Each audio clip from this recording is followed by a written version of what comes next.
Het vervolg van de klas die Joel Goldsmith op 18 oktober 1955 in Holland gaf. Tweede gedeelte. Here without looking back, with no concern. My only concern now is for the next city, or the next town, or the next nation, where again I must hold myself clear for whatever is to come through. But God's work through me has been done. Now the result rests with God, not with me. And God, how is God to do that work? It has to be as you. It has to be through you, in you. It has to be your life that shows forth God. Otherwise, God's work has failed. Because the miracle isn't going to happen out in the air. The miracle is going to happen in your individual experience. And the miracle will be God revealing itself. God closer to you than breathing. God as your better experience.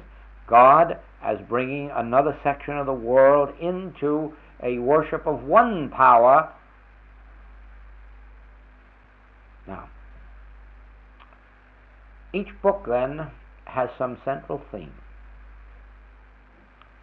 In these books are many offshoots of these themes. Each one of them is a thread of truth.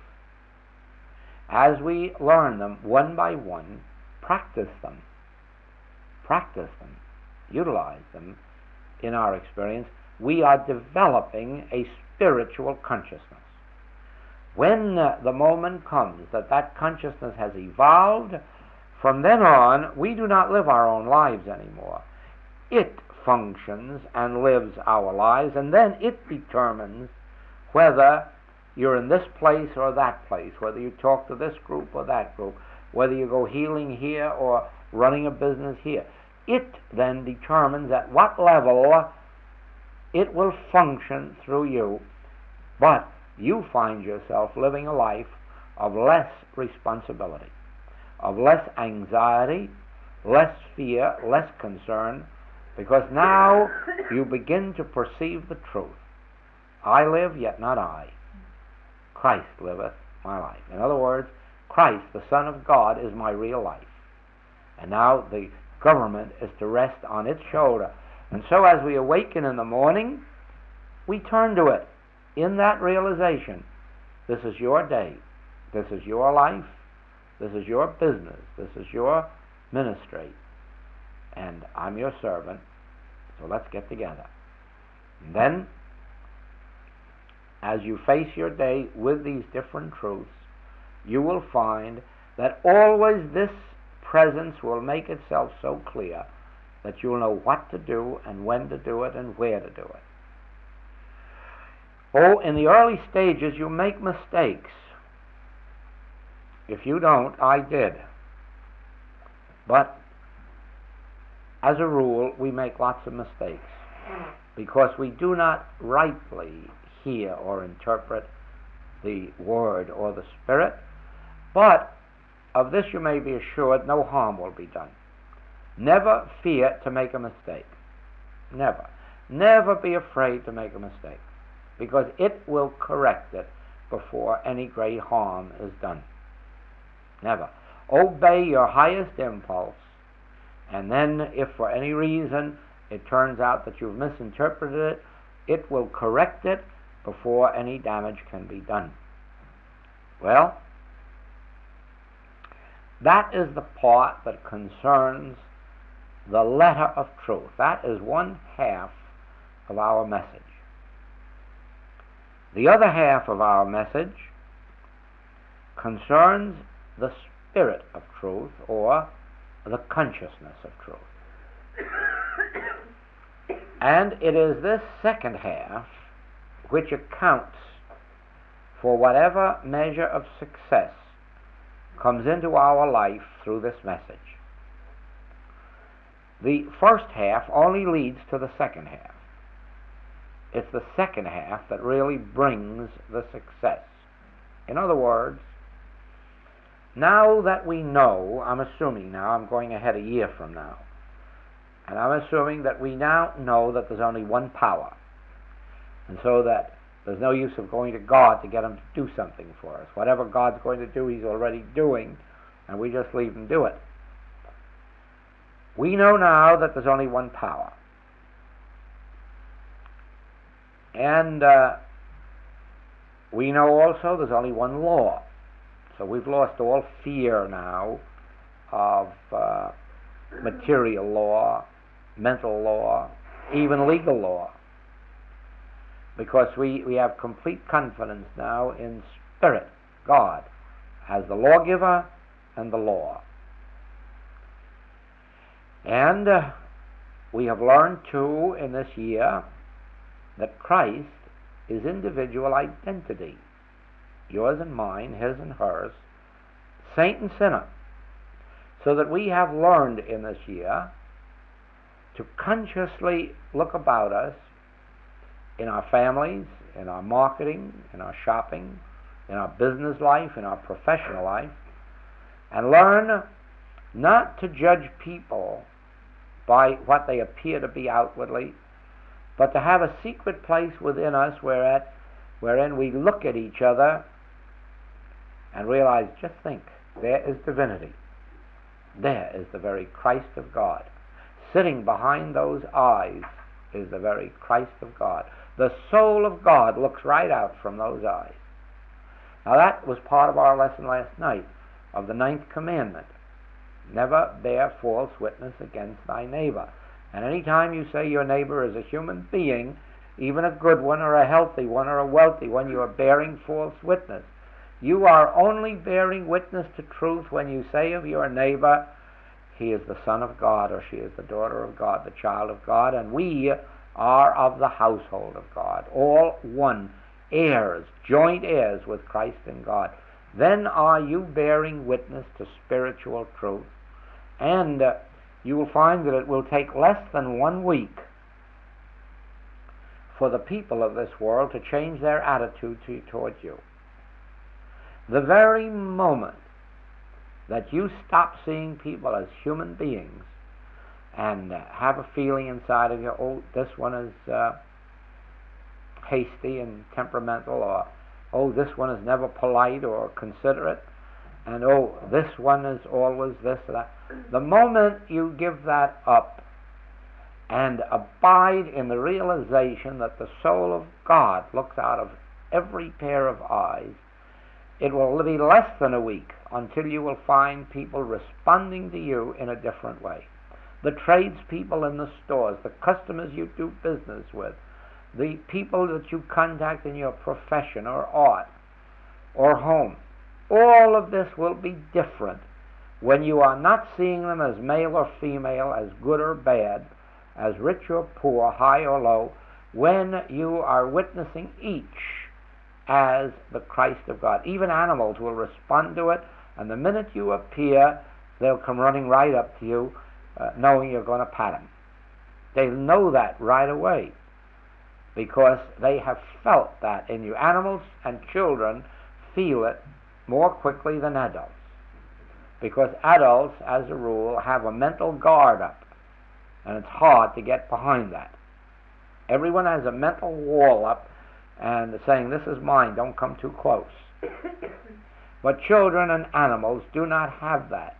So the moment you look at them and see the soul of God shining through, they feel it and they come running right up to you for the petting that they know they're going to get. Do you see? We are a little bit afraid of people treating us kindly, wondering why they're doing it or what they expect to get. But that is not the normal, natural, spiritual way. The spiritual way is to expect everyone to cooperate with us, to love us, to become one with us, to fraternize with us, and not for any purpose. Just because we are heirs of God, joint heirs with Christ and God, all one. Now, when we have gone through a year of that type of consciously knowing the truth, remember, Ye shall know the truth, and the truth shall make you free. When you consciously know this truth, that God is the soul looking through every eye, when you consciously know the truth that God is the only power, the only presence, the only law, the only substance, the only reality, when you consciously know the truth that all of these negative things are not powers, are not controllers,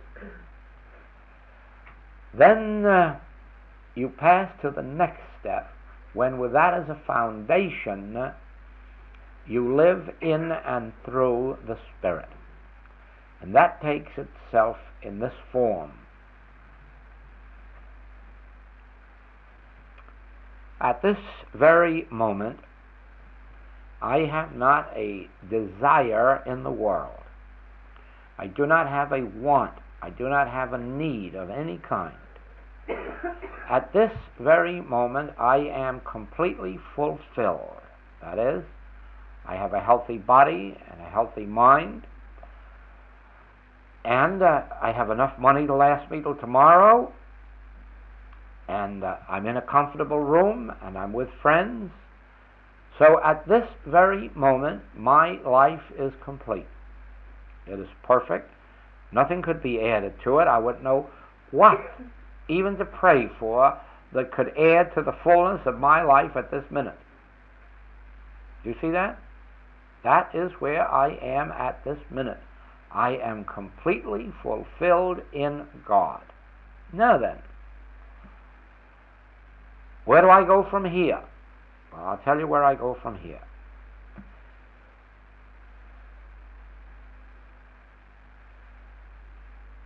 Before I leave this room, we will have a meditation. And what will be the object of the meditation? Since there's nothing that I want, nothing that I need, nothing that I require, nothing that I desire, and nothing that even God could add to me, there's only one thing then that I meditate for, and that's a continuity of that feeling of the presence of God. All I want is that when I leave the room, I leave here, when I leave this house or home, when I leave here, that I leave with the feeling that God goes with me. That's all. I ask nothing more. Give me that, and I've got all the rest, because if God's going with me, there'll be no accidents on the highways. God is my protection. God is my safety. God is my security. If God goes with me, there'll be no lack tomorrow, because God is the multiplier of loaves and fishes. God is the multiplier of my talents or abilities. God is that which is to draw to me, make the crooked places straight as I travel.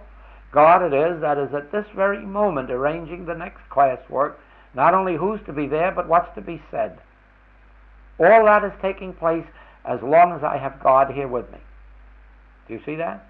And that's all I need. Give me God, and you can have the rest. And that's no favor to you. Believe me, there's only one thing that should ever concern anybody on the face of the globe from infancy to maturity. And that is, am I sure that God is with me? How can I know? Meditate.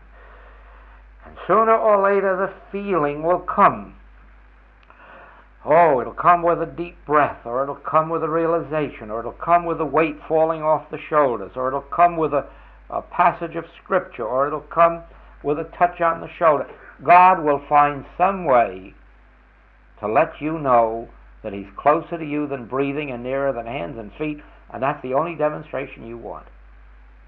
You don't want a thing beyond that, because with that, all things are added unto you. With that, the presence of God goes before you to make the crooked places straight. The presence of God is the wine, the meat, the water, the bread unto your experience. The presence of God is the healing Christ. The presence of God is the multiplier of loaves and fishes. Do you see that? If you have God, then you can have manna fall from the sky if there's no other way to get it. Or you could get gold out of a fish's mouth. Mr. Rickenbacker was stranded in mid-Pacific in a rubber boat with 6 companions, and there wasn't a cloud in the sky, and there was no fishing line on the boat, and no gun on the boat, and yet they had fish, and they had birds, and they had fresh water every day. Sounds impossible, but the fishes jumped up out of the sea into their little rubber boat. And the birds came and sat on Mr. Rickenbacker's head, and he just reached up, said, "Here you are, here's something to eat." And they had birds every day. Didn't have to go out and catch them. Didn't have to jump in the water and catch fish. Just sit there, and they jump. Why? Mr. Rickenbacker has been taught, not through the infinite way, but he has been taught the secret of where I am, God is. And so Mr. Rickenbacker just has learned to sit back there and let God be God to him. So when he needs healing, he gets healing. And when he needs food, he gets food. Of course, Mr. Rickenbacker could afford to buy it, but not in the middle of the Pacific because they don't take money. So you have to have a different currency out there. Do you see that? You know it because you have had experiences here in recent years where you know that there was a different currency than money. Loads of times when your money wouldn't have helped you if you'd have had it in barrels full. There's a different currency under different circumstances, but God is the substance of that currency. And if it has to be gold, it'll be gold. If it has to be birds, it'll be birds. If it has to be fish, it'll be fish. If it has to be safety or security, it will be that. But God is the substance of it out there. Do you see that? You know it because you have had experiences here in recent years where you know that there was a different currency than money. Loads of times when your money wouldn't have helped you if you'd have had it in barrels full. There's a different currency under different circumstances, but God is the substance of that currency. And if it has to be gold, it'll be gold. If it has to be birds, it'll be birds. If it has to be fish, it'll be fish. If it has to be safety or security, it will be that. But God is the substance of it. I'm not saying that. No. There is the difference in this message. You can't go to church on Sunday and hear this given in a sermon and then go out and experience it. You can't go to a class and hear it said and then think it's going to happen. No, you still have the demonstration of your own to make, and that is the actual experience. It says here, we must understand that the message of the infinite way is not to give the world a new teaching, but to give the world an experience. The infinite way is actually a God experience, a Christ experience. The infinite way is not in its writings, lectures, or classes. These are but instruments leading us to the infinite way. And the infinite way itself is the God experience. Now, when then, this is the second half of the message, when then, through the first half, you have built up in yourself this confidence in God as omnipresent, this confidence in God as the only power, this confidence of God shining through every pair of eyes, then you are ready in your meditation for an actual experience. And it can come in 100 different ways. Not only that no two people experience it alike, but even the same person doesn't experience it twice alike. It can come once with just a deep breath like that. The next time it may come with some passage from Scripture. You may actually hear the Master say, well, I never left you, and I never will. I'll be with you till the end of the world, and then all your troubles will fall away. Or it may be that your shoulders will drop, all the weight goes off of them, and you go back and say, oh, why didn't I know that before? Know what before? Well, I don't know, just that. It isn't things that you can put in words. It isn't things that you can describe. They're just experiences that come, and when they come, you know it was God that was there. And then that's all you have to be concerned. Now go out and tend to your business. Now go out and tend to your housework. Now do anything you like. because the Father within me, he doeth the works. The consciously realized Father. One of our lessons we have called this realized Christ. When you have realized Christ, when you have felt that actual presence and power of God, as every mystic has, then your whole world is taken care of, and you can say with Paul, I live, yet not I. Christ is doing this. Christ brings you together for me to talk to. Christ brings the next group together.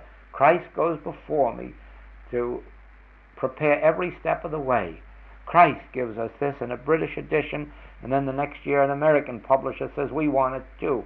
And then God gives us, or the Christ gives us a book, and then a Dutch translation and a German translation. And last week I had word of an Afrikaans translation down in South Africa among the Dutch people there. Now, you see, I can't do it, you can't do it, but God can. So it is a question of an actual God contact. And when that contact takes place, then it goes before us, prepares the way, gives us everything necessary to our experience, provides us with script or purse or whatever is needed on the journey, and actually it is our bread, our meat, our wine, our water, all of the way along. So you see, when you have God realized, when you have Christ experienced, you have wine, water, bread, meat, because I am these things. That I give or send them, I am the bread, the wine, the water. Christ is the bread, the wine, the water. So have Christ, and you have bread, wine, water. Have God, which means the same thing. And you have your fortress, you have your abiding place, you have your safety, the rock on which you're built. You have everything. Everything. The temple, not made with hands, eternal in the heaven, is yours when you have its creator, its substance, God. So God must be realized. And therefore, meditation is our major secret. Because in meditation, in that inner quietness, is when this realization of God's presence comes to you, and once that's felt, then you go out in life and live your regular life the way it is meant for you to live it, only now you have this assurance, I am with thee, and I will never leave thee nor forsake thee. Whithersoever thou goest, I will go, and I will be all things unto thee. Do you see that? There is the two parts of our message. It is essential that every student know these points thoroughly. That is why we have so many books. There are over 20 books, because it presents this principle in every book and in 1,000 different ways, so that if we're faithful in our study and devotion, we will grasp it. Then in grasping it, it prepares the way for the inner realization of it, and that is the full living of it. So there are two parts. We must have this correct letter of truth so that we lean on it in every emergency of our experience, and then we must have our meditation in which we realize the divine inner presence, and that carries on our work for us. Supposing you cut this now for our little recipe.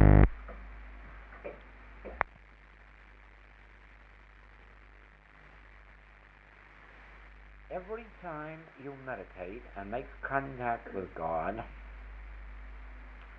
you are decreasing the world's troubles, because that presence realized by you is helping someone who has tuned into God, and your realization of God makes it there available for them.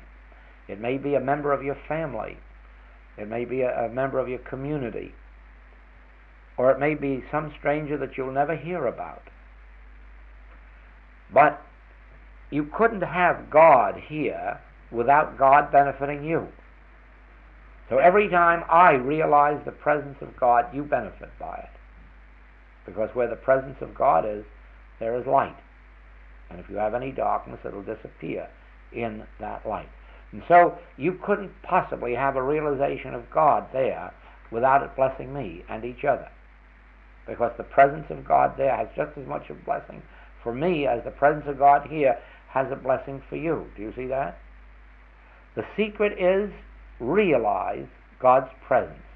Then you bring light wherever there is darkness. Ye are the light of the world. Of the world, remember. The light of the world. It is possible for you to have a God realization and change the history of your nation. Someday I'll tell you stories of just that very thing that happened. God realizations that changed the history of nations. Now, we never know the widespread effect of a God realization. We never know it, we never will. We never will. Any more than when I began to have my first realizations of God. Little did I know that it was going to benefit people in South Africa and Germany and Sweden and Holland and England. I little realized that. As far as I was concerned, I was seeking the realization of God for my own happiness, success, peace, joy, and health.